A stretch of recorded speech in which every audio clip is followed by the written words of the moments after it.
Hello guys.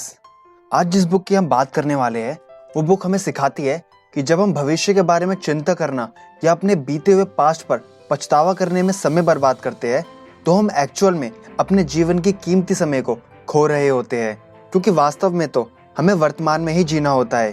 ये book आपको बताएगी कि हमें अपने जीवन के हर एक मिनट को जिंदादिली से जीने के लिए कैसे प्लानिंग करनी चाहिए, और ये प्लानिंग ऐसी होनी चाहिए कि हम हमारी की गई प्लानिंग पर एक्शन ले पाए। और ये बुक है द पावर ऑफ नाउ, जिसको लिखा है एकार्ट टोले ने, जो कि एक टीचर और एक बेस्ट सेलिंग ऑथर है। और आज मैं इस बुक के 3 पावरफुल पॉइंट्स आपसे शेयर करने जा रहा हूँ। बट इससे पहले अगर आपने हमारे चैनल को सब्सक्राइब नहीं किया है तो चैनल को सब्सक्राइब करके बेल आइकन प्रेस कर दीजिए, ताकि आपको हमारी आने वाली वीडियोस की नोटिफिकेशन मिलती रहे। And now let's begin. Point number 1, our whole life is a series of present moment. अगर इसे साफ शब्दों में कहूँ तो हम कह सकते हैं कि सारे वर्तमान क्षणों को एक साथ जोड़े तो हमारा पूरा जीवन बन सकता है। अगर किसी 100 लोगों से पूछा जाए कि आपके लिए ऐसी कौन सी सबसे बुरी फीलिंग है, तो 100 में से 99 लोगों का जवाब होगा अफसोस और चिंता, जो बीत चुका है, और उसका अफसोस और आने वाले कल की चिंता, जिस कारण से हमें पछतावा होता है और बहुत सी चीज़ों के बारे में चिंता होती है। वो हमारे दिमाग के काम करने का नतीजा है। हमारे मन में हमेशा कुछ ना कुछ विचार और थॉट्स कंटिन्यूसली चलते रहते हैं। इसमें ज़्यादातर विचार हमारे पास्ट और फ्यूचर के बारे में होते हैं।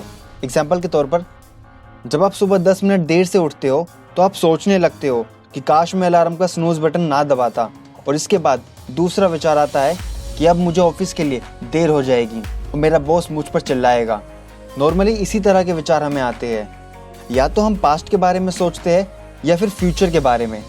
इस बुक के ऑथर कहते हैं कि केवल वर्तमान ही एक ऐसा समय है जिसके बारे में हम कम से कम सोचते हैं।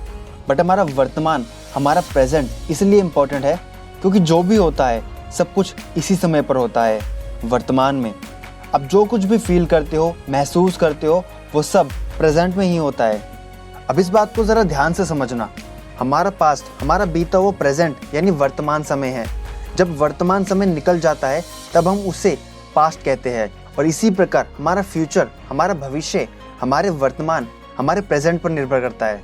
इसलिए हमें पास्ट या फ्यूचर में जीने की बजाय वर्तमान यानी प्रेजेंट पर फोकस करना चाहिए और उसी में जीना चाहिए। Point number 2, some things we can not change. हमारे जीवन के वो सभी दर्द जो हम अपने अंदर फील करते हैं वो उन चीज़ों के विरोध का परिणाम है जिन्हें हम बदल नहीं सकते। इसको एक एग्जाम्पल से समझाऊं तो, मान लीजिए कि बाहर जोरों से बारिश हो रही है, आसमान में बिजली कड़क रही है, और ये सब आपको पसंद नहीं आ रहा है।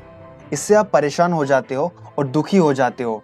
लेकिन यहाँ समझने वाली बात यह है कि ये बारिश या तूफान हमारे कंट्रोल में नहीं है। हम चाहकर भी कुछ नहीं कर सकते, और बिना वजह दुखी होने का कोई मतलब ही नहीं है। आपके द्वारा महसूस किए जाने वाला दर्द चीज़ों का विरोध करने से आपको होता है। हमको तकलीफ देने वाला दर्द हम खुद बनाते हैं। हम भविष्य और अतीत के बारे में बहुत सोचते हैं, लेकिन सिर्फ वर्तमान में ही रह सकते हैं।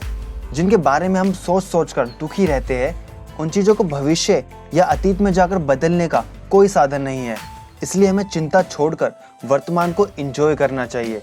ऐसी चीज़ें जिन्हें हम कंट्रोल नहीं कर सकते या बदल नहीं सकते, उन चीज़ों के लिए विरोध पैदा करके हम भविष्य या अतीत के बीच की खाई को भरने की कोशिश करते हैं, और फिर जिसे हम दर्द के रूप में अनुभव करते हैं।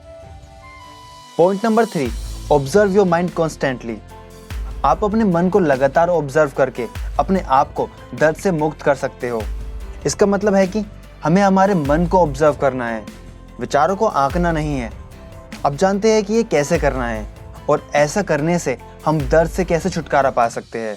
इस बुक के ऑथर बताते हैं कि इन 2 चीज़ों के करने से हम ऐसा कर सकते हैं। सबसे पहली चीज़ जो हमें करनी है कि अपने आप से लगातार पूछते रहिए कि मेरा अगला विचार क्या होगा।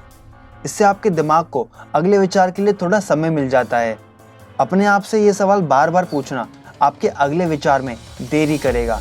इससे आपको ये महसूस करने के लिए समय मिलेगा कि अब आप क्या सोचना चाहते हैं। बेसिकली ये करने का मकसद यही है कि इससे आपके मन में लगातार चलने वाले विचारों में कमी आएगी, और थोड़ी प्रैक्टिस के बाद आप अच्छे विचार अपने मन में आसानी से ला पाएंगे।